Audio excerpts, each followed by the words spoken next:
Arwel Gruffydd dwi, Cyfarwyddwr Artistig y Theatr Genedlaethol. Dwi'n wreiddiol o bentra bach o'r enw Tan y Grisia ger Blaenau Ffestiniog yn y Gogledd Orllewin.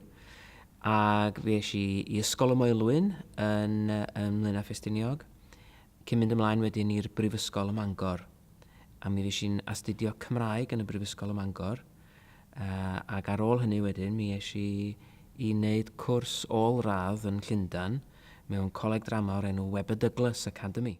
Mi ddechreuais i fel actor yn gweithio yn y theatr, teledu a ffilm a radio hefyd, ac wedyn cymryd diddordeb mewn datblygu gwaith newydd a gweithio efo awduron ar sgripti ac yn y blaen.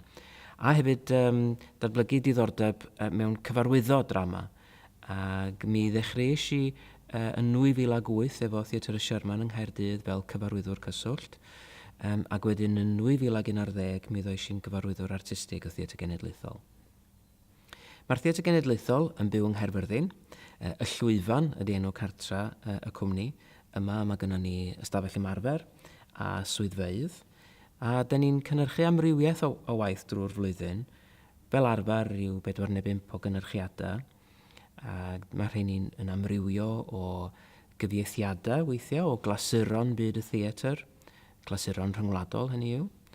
A'r rhain glasuron hen ac yn glasuron cyfoes falle. Da ni hefyd yn cynhyrchu glasuron Cymraeg. Ac weithiau ni cyflwyno nhw mewn ffyrdd chydig bach yn wahanol. Enghraifft, flwyddyn diwethaf mi wnaethon ni gynhyrchu y tŵr gan Gwenlyn Parry, ond mi wnaethon ni gyflwyno fo fel opera gyfoes. Da ni hefyd, wrth gwrs, yn cyflwyno dramâu newydd gan awduron Cymraeg, ac rheini hefyd yn amrywio o ran themau.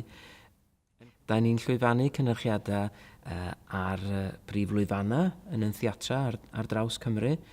Da ni hefyd o bryd i'w gilydd yn creu cynhyrchiadau safle penodol fel maen nhw'n yn ei cael ei galw.